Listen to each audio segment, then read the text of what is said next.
estudiantes de Sociología. Bienvenidos a la segunda clase de posmodernidad, la sexta del tema general. Por eso, después de esta clase, deben enviar los trabajos de los artículos dados. En la plataforma encontrarán los parámetros de presentación de estos trabajos. Iniciamos haciendo un pequeño recuento de la primera clase de posmodernidad. Recordemos los conceptos posmodernos que analiza el crítico Kronfli y nos resume en conceptos esta parte de la posmodernidad. Recordemos que es el consumismo, dentro del cual está el esnovismo, que busca copiar e imitar el estilo y apariencia de las personas distinguidas. Tenemos el hedonismo, tenemos el nihilismo, la fragmentación y el individualismo. Entonces veamos cómo el capitalismo, retomando el consumismo, vemos que el capitalismo reduce al hombre a una simple totalidad cuantificable y acumulativa de bienes y de consumo, deshumanizando al ser humano, negándole su naturaleza trascendente. Esto ya es muy significativo. Recordemos, creo que han visto ya el video sobre cristianismo siglo XXI, que aquí nos muestra precisamente cómo es ese consumismo desbordado y cómo deshumaniza al hombre de esa posibilidad trascendente, porque el capitalismo, recordemos, que busca siempre crear necesidades para que el consumo sea desmesurado, para que las personas crean que necesitan lo que se está ofreciendo, no lo que realmente necesitan. Vemos entonces el hedonismo, que sabemos que el hedonismo es la búsqueda del placer en todo. El hedonismo posmoderno se convierte en la edad ideal, en la adolescencia. ¿Por qué? Porque en esta edad lo lúdico adquiere su más elevado y consciente nivel. Es decir, busca en toda situación el placer. Es una etapa inevitable y necesaria de la vida humana, obviamente, pero recordemos que dentro del posmodernismo el hombre se amaña con esta tendencia y la aplica en todos momentos de su vida. El hedonismo atenta contra la responsabilidad y la disciplina en una sociedad. ¿Por qué? Porque todo aburre rápidamente, por la facilidad de obtener las cosas y por el fin que tienen en la adquisición de las cosas, porque el fin es tener ese placer, que el placer es pasajero en este caso, porque todo está de paso y el interés que pueda despertar es efímero, por lo tanto es superficial, se va volviendo insuficiente a medida que pide. Es cuando uno lo obtiene todo que ni siquiera alcanza a valorar lo que tiene para estar anhelando lo siguiente. Eso es una característica del posmodernismo, que hay un hedonismo desbordado. Vemos precisamente teniendo en cuenta este hedonismo que es la búsqueda de placer en todo momento. Lo asociamos con sentimiento. Recordemos en una clase anterior que hablábamos las diferencias entre la emoción y el sentimiento. Sabemos que la emoción es pasajera, es externa, no se queda, sino que es efímera, mientras el sentimiento es la emoción elaborada. Aquí se habla de sentimiento, pero es como sinónimo de emoción, o sea que es pasajera, es irracional, porque no se razona, sino que se obtiene, se deja llevar por las apariencias y es momentánea esa emoción o ese sentimiento. Entonces veamos cómo ese sentimiento y esa emoción es heredada del metarrelato moderno de Freud. Recordemos que decía Freud, no cuestionado por la posmodernidad, este sentimiento o emoción no es cuestionada por la posmodernidad, antes es bien recibida, porque suple suple las necesidades, suple ese hedonismo desbordado, porque es la exaltación del sentimiento, es el hedonismo puro posmoderno y es el amor, es erotismo. Entonces, las emociones manejadas de acuerdo a las circunstancias es lo que se presente, nada está pensado, predeterminado, sino que de acuerdo a lo que se va presentando, el hombre va actuando, porque priman los derechos sobre los deberes. Eso ya nos muestra una irresponsabilidad, una falta de tener un proyecto, de tener perspectivas. Deuteronomio 10:12 nos dice: y ahora, Israel, ¿qué te pide el Señor tu Dios? Simplemente que le temas y andes en todos sus caminos, que lo ames y le sirvas con todo tu corazón y con toda tu alma. Con lo que nos está hablando aquí de la emoción, el hombre se está deteniendo a servirle a Dios, está sirviéndose a las circunstancias, se está dejando llevar. Entonces vemos cómo es la emoción, que es el auge del sentimiento, el romanticismo de la época. Esta es una actitud romántica. Veamos cuáles son las características del romanticismo, a ver qué tiene que ver con este auge del sentimiento. Las características del romanticismo es, primeramente que todo, el subjetivismo. Es decir, nace de adentro del ser, de las emociones, pero también es la exaltación de la personalidad individual, que es como ese subjetivismo puro. Es la oposición a las normas clásicas, además. Es como esa rebeldía del ser humano a salirse de las normas clásicas, a romper esquemas. Es una tendencia que se apodera de las iglesias, además, porque la iglesia ha sido también víctima del auge del sentimiento propio de la posmodernidad. El romanticismo se impone con ese auge del sentimiento que caracteriza esta época. Entonces, ¿cómo puede afectar a la iglesia? De ahí es donde vemos las causas y vivimos las consecuencias en la iglesia hoy en día, porque sí surge el romanticismo como reacción contra la hegemonía del racionalismo. Está opuesta a la razón, se sigue oponiendo al razonamiento excesivo de la modernidad, dentro de la posmodernidad. Entonces, el hombre actúa según la propia voluntad sin contar con los demás. Esto se convierte en un individualismo porque aprende a hacer las cosas de acuerdo a su propia emoción, de acuerdo a su propia conveniencia. Entonces es una tendencia que se apodera de las iglesias, son expresiones emotivas sobrenaturales. Entonces no a las normas, es lo que vemos de acá. No a las normas de comportamiento que regulan las relaciones, no, el hombre quiere actuar de acuerdo a cómo él cree que debe actuar. Vemos entonces en ese individualismo, porque es un individualismo que se va gestando, vemos a un personaje de la mitología griega, Narciso, que él representa el individualismo posmoderno.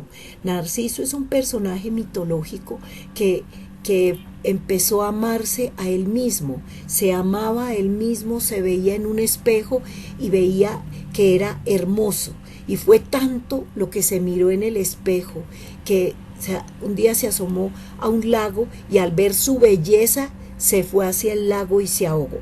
Ese es un mito muy importante porque nos pone a pensar sobre esa egolatría que algunos tenemos, porque el hombre posmoderno tiene una tendencia egoísta de la naturaleza caída. Entonces ahí podemos ver qué es lo que nos pone límites, qué es el Espíritu Santo. Cuando conocemos de Dios, cuando estamos dentro de los preceptos de la palabra de Dios, porque si no caemos en un individualismo egoísta. Surge además de esta tendencia, se va gestando el homosexualismo. ¿Por qué? Es una pregunta que uno se hace, ¿qué tiene que ver una cosa con la otra? Pues el auge de las relaciones homosexuales son una manifestación del individuo posmoderno.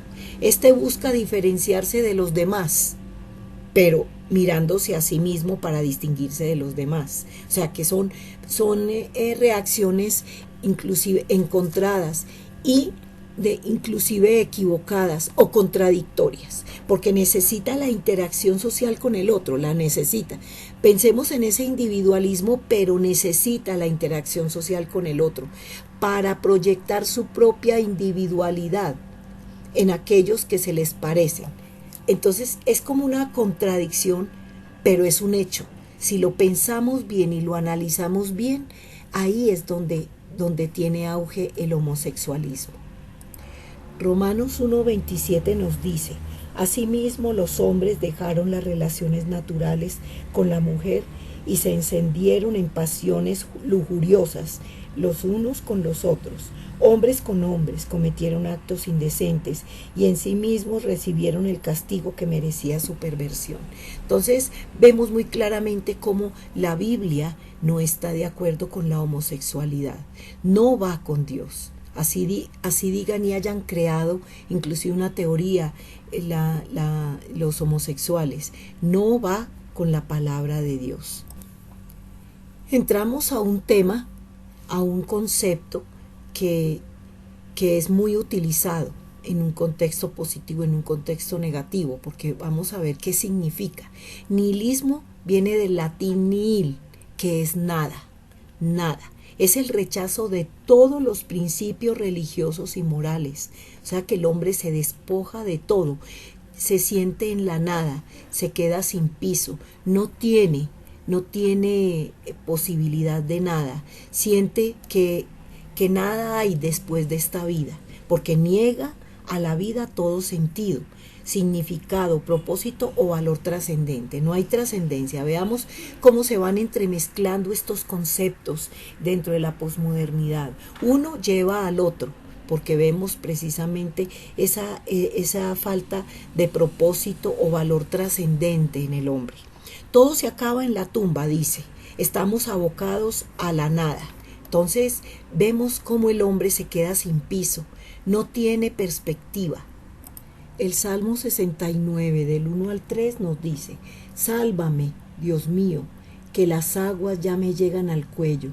Me estoy hundiendo en una ciénaga profunda y no tengo dónde apoyar el pie. Estoy en medio de profundas aguas y me arrastra la corriente. Cansado estoy de pedir ayuda. Tengo reseca la garganta. Mis ojos languidecen, esperando la ayuda de mi Dios. Y vemos la angustia del hombre nihilista en esta porción bíblica, porque siente el vacío en el corazón, pero no sabe cómo llenarlo. No sabe cómo llenarlo porque todo lo que observa es la nada. Vemos un personaje que todos conocemos y de pronto lo hemos escuchado y hasta tarareamos sus canciones o bailamos su ritmo porque es muy pegajoso. ¿Y por qué es pegajoso? Kurt Cobain, cantante, talentoso y guitarrista del grupo de rock Nirvana. Eso creo que todos lo hemos escuchado, para bien, para mal, lo hemos escuchado con atención, sin atención, pero vemos cómo los jóvenes inclusive les gusta ese ritmo y repetirán lo que dice, pero vamos a ver qué pasa. Kurt Cobain captó la pérdida de ancla, es decir, es un nihilista de tiempo completo. Captó la pérdida de ancla, centro o alma de su generación. Es decir, captó todo ese sentir de todos los que correspondían a esta época, todos los que pensaban de esa manera, que no había nada, que la vida no tenía sentido. Entonces, su personalidad melancólica y sombría, eso es lo que plasma en sus canciones, y ese es el atractivo de los muchachos que escuchan esta música y que la repiten reiterativamente sin ver qué les están diciendo. Vemos como un álbum que se llama Nevermind. No te preocupes, es la palabra que predomina. No hagas caso.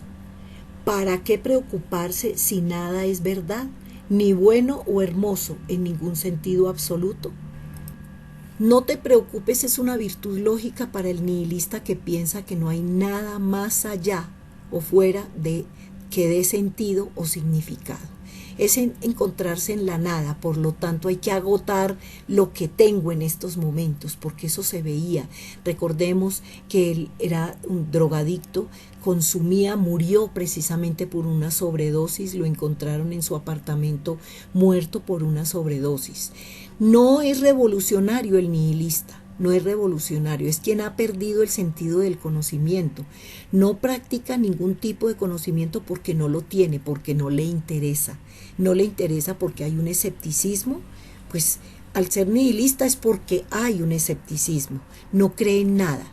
Quiere cargarse con todo lo de la humanidad porque para él no vale nada. O sea que no es problema cargarse con todo lo de la humanidad, porque como es temporal, la estadía en este mundo es temporal, por lo tanto no es carga encargarse de la humanidad.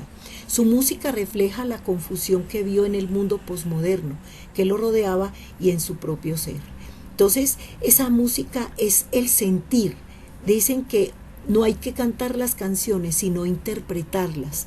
En él se interpreta esa angustia que siente, esa soledad, esa falta de piso, esa falta que tiene en su corazón, que no la llena nada. Fue incapaz de hallar una cosmovisión estable en la cual centrar un conjunto pequeño de principios morales que poseía.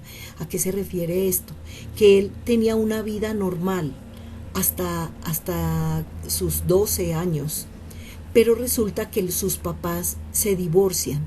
Y eso en Estados Unidos en ese momento fue una bomba, porque Estados Unidos en ese momento conservaba mucho y valoraba mucho los hogares establecidos tradicionalmente.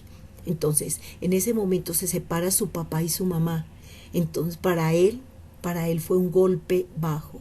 Ahí es donde se queda sin piso inicialmente y empieza a ver las posibilidades a involucrarse en todas estas ideologías o creencias orientales. Se metió al budismo precisamente. Entonces aquí vemos las consecuencias de este cantante. Segunda de Timoteo 4:3 nos dice: porque llegará el tiempo en que no van a tolerar la sana doctrina, sino que llevados de sus propios deseos se rodearán de maestros que les digan las novelerías que quieren oír. Entonces, aquí en esta porción bíblica está hablando específicamente de esta situación, porque empezó a escuchar a todos los que le hablaban alrededor y que le alimentaran esa angustia existencial. Ahí hay un existencialismo. Recordemos que es el existencialismo, es la búsqueda de la existencia antes que la esencia. Él se sale de esos parámetros. Ahí podemos ver un existencialismo que va alimentando otras emociones, otros sentimientos para llegar a la nada. Vemos entonces la letra de una de sus canciones que nos deja pensando mucho porque, a ver, empezando por el título. Huele a espíritu adolescente se llama. Dice, cargado de pistolas y junto a tus amigos es divertido perder y pretender. Ella está muy cansada y bastante segura. O no, yo sé, una palabra sucia. Y empieza el coro repetitivo. Hola, hola, hola. Cuán bajo, y miren que repite y repite, con las luces apagadas. Es decir, ¿qué sentido tiene esta canción? No vemos ni coherencia ni cohesión en ningún aspecto en cuanto a su gramática, en cuanto a su composición. Pero ¿qué pasa? Él le agrega el ritmo, y en el ritmo se está viendo su emoción, su sentimiento. ¿Qué siente él? Como decíamos anteriormente, él se encarga de llevar a las personas de su generación, de su momento, esa angustia existencial que la logra transmitir a través de los ritmos de estas canciones, porque no es la letra en sí, sino el ritmo. El ritmo representa todo lo que tiene guardado en su interior, toda esa angustia existencial, porque siente que no vale la pena la vida, que no tiene significado. Kurt Cobain estuvo inclusive en tratamientos de rehabilitación y hasta de psiquiatras, Pero mire lo que dice un creciente número de pensadores. Ellos reconocen que teóricamente es imposible practicar la psicología sin teología. Él se apartó de toda creencia religiosa, él se apartó de toda creencia, por lo tanto, esa soledad era más invivible y ninguno acertaba a ayudarlo a rehabilitarse. Nadie facilitaba, nadie le ayudaba a que saliera de ese mundo nihilista. ¿Por qué? Porque para él había apartado a Dios de su vida. Entonces ahí entendemos qué es el nihilismo, a donde llega el hombre cuando empieza a alimentar todas estas ideologías, todas estas posiciones que no lo llevan a nada bueno. El nihilismo, el doctor Antonio Cruz da una esperanza para el hombre nihilista, porque hay una nueva y esperanzadora oportunidad a la evangelización por parte de la Iglesia. El doctor Antonio Cruz habla del reto que la posmodernidad plantea a los cristianos, a analizar estas nuevas ideas que deben constituir un reto para todo cristiano, porque el ser humano ha dado sobradas muestras de que es capaz de su propia aniquilación, como lo vemos en Kurt Cobain. Él es capaz de su propia aniquilación y con lo que transmite en sus canciones lleva a otros a lo mismo, porque su música presenta o muestra, manifiesta esa angustia del ser humano en la soledad en que se encuentra. Este debe asumir la responsabilidad de seguir presentando el Evangelio. Ese es el llamado, al llamado que nos hace el doctor Antonio Cruz. Jeremías 17:5 nos dice: así dice el Señor, maldito el hombre que confía en el hombre, maldito el que se apoya en su propia fuerza y aparta su corazón del Señor. Ahí vemos que es esa maldición cuando el hombre se aparta de Dios, porque Dios es el único que nos llena ese vacío epocal, ese vacío histórico. Todo vacío lo llena en nosotros Jesucristo de Nazaret.